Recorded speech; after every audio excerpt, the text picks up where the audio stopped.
So what we have here is something that we dreamt up. We wanted to try to take Harley's brand new platform that they just came out with, a piece of history that they finally are trying to achieve here with a liquid-cooled, high horsepower performance engine, and we wanted to blend it in with old school technology and old school platform that has a cult following.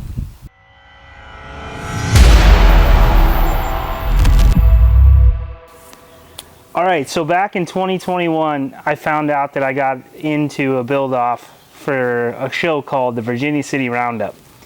That show required me to build an FXR from scratch for the show. So instead of doing a normal FXR like I had done prior in the past, or following the easy route, again, we took the hard route and went kind of above and overboard on this build right here. And what you see is a 2021 Harley-Davidson Pan America that we completely took apart and fit into a 1986 FXR chassis. So back in 2021, I don't know if anybody remembers or not, but it wasn't really exactly easy to come across a Pan America, especially a base model.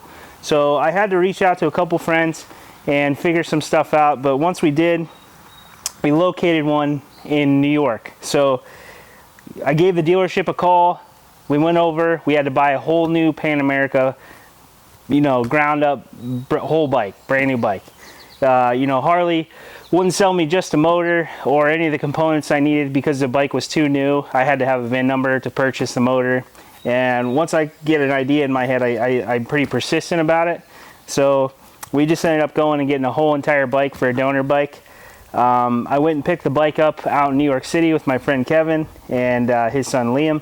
We came back across with the bike, and we got to work on it. So I had the bike for, I don't know, about a month or so. I rode it for about 300 miles. I was trying to get 500 miles for the break-in on it. I didn't hit that digit because it got really cold out here in northwestern Pennsylvania. I just couldn't really ride anymore. It started snowing and everything. So at about 300 some miles on that brand new Pan Am, we decided to take the entire bike apart. We dug into it, stripped the entire bike until all we had left on it was the motor here. And, we just got to work on the next steps of trying to get the motor to fit into the chassis correctly and everything else that lie ahead of us. So, that was definitely the most challenging thing, was the motor, trying to get that motor to fit into this frame. The motor, compared to like an Evo or a twin cam motor or a shovel head motor, they're a lot taller, and the transmission is part of the motor. It's a one-piece unit, and the heads actually are a different degree than an older motor is. So all the geometry of the heads and the height of the motor really caused a problem for us. So we ended up designing removable keys, kind of like what you see on our old board track bikes that we work with Competition Distributing. And that's kind of where I actually got the idea from. We do removable keys on the bottom that allows us to disassemble the bottom end of the chassis, and it actually lets the motor come out the bottom, and it makes it a lot easier to work on if you ever have to take it apart, get to anything or change anything on the bike. So going down this road, when we build things, we don't just build it just to build it. We build it with the intent of actually being able to maintenance them, work on them, improve them. We build our bikes to ride. So that was the idea behind this entire build, was not only does it have to look aesthetically pleasing, it have to look cool, but also function correctly as well. So that was the hardest part, definitely by far, on this build, was getting the motor to fit into the frame. Once we got that figured out, the next step for us was, swing arm. An FXR swing arm bolts to the back of the chassis here on the bottom of the triangle. That's what makes the FXR so famous, and that's what gives them a cult following, is the rear portion of the bike. Newer bikes like the Dyna model that actually replace the FXRs, they actually bolt the swing arm to the rear of the transmission case and to the rest of the bike that way. The FXR is bolted to the frame, and that makes them a lot more rigid, and it keeps them from having any kind of wobble or any kind of a crazy oscillation, jerk, or turn or jive into a turn. You can hit turns really hard with them, especially when you got them all new and replace all the old bearings and stuff from the worn out bikes.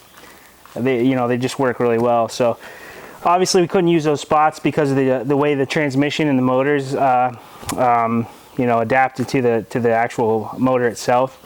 So what we had to do was we used the stock mounts for the Pan America, where the swing arm actually mounted to it, and it also mounts to the motor. Unlike a Dyna or previous bikes, though, Harley-Davidson actually made the motor itself a stress member. So what that means is the front and rear cylinder on this motor and the entire motor itself is part of the chassis. Okay, so what that is it completely is a structural mount. So this motor is solid mounted into this frame. So we had to make mounts on the top here that come down, bolt in. There's 2 mounts on the front, and then the swing arm itself mounts to the motor, and it's tied to the frame in 4 different places. So we adapted the swing arm to go in between the stock frame rails on the FXR chassis, come around and bolt through the bottom of the engine cases, and it gives it the geometry of the Pan America, but it gives it the look of the FXR. And also the ride quality on the Pan Americas was really good, and it was something that I really enjoyed about the bike. I liked how it handled, and I liked the amount of power that the motor produced. So I wanted to keep that entire stock drivetrain feel to this bike. I wanted to pretty much just make it look like an FXR but handle like a Pan America. So we took the monoshock out of the Pan America, adapted that into the swing arm that I built. You know, my friend Kevin, he helps me with all my builds. He does my design work and stuff. You know, he designed the swing arm up, and then I fabricated it. We put the monoshock in there, and it actually bolts to the rear cylinder like it would on the Pan America. And the bike handles really well. You know, it handles like a brand new bike would. We took the entire front end from the Pan America. It's a beefy, new, heavier inverted shock style setup. We adapted that and made that fit onto the FXR chassis. And actually that wasn't too bad. We had to make a few modifications to the front end itself to make it work, but it went on pretty straightforward. It wasn't too bad at all. That also allowed us to adapt the infotainment system from the Pan America onto the bike. I was gonna run a full RT style fairing on the bike, but I decided I wanted to do something a little different so it didn't kind of get lost and look like an FXRT. I wanted it to look kind of different, so we adapted the Pan America front valance here onto the bike, and then also made our own custom lowers. So these lowers are all made by us here in-house. There's a custom lower that ties the whole front end together. It ties the radiator assembly and everything in there. We have 3 fans to keep the radiator cool.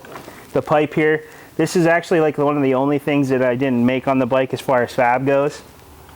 I was running out of time for the show, and we were getting low, and I had a ton of other stuff to finish on here. So I actually reached out to a friend of mine up in New York. His company name is Noon, N-O-O-N Inc., and he made this pipe for me. And I'm going to tag him in the description here so you guys can go look. And if you ever have a custom pipe, or I know he makes stock pipes for, you know, stock Harleys as well, go give him a look. He does really good work. This pipe he made for me, he made it obviously one-off for this bike. Did a heck of a job, and he did it really quick for me. And he does everything out of stainless as well. They're phenomenal. I highly recommend them. So if you like the pipe, go check them out. But yeah, so he made this pipe for me while I was making all the foot control setup and mounts and everything like that.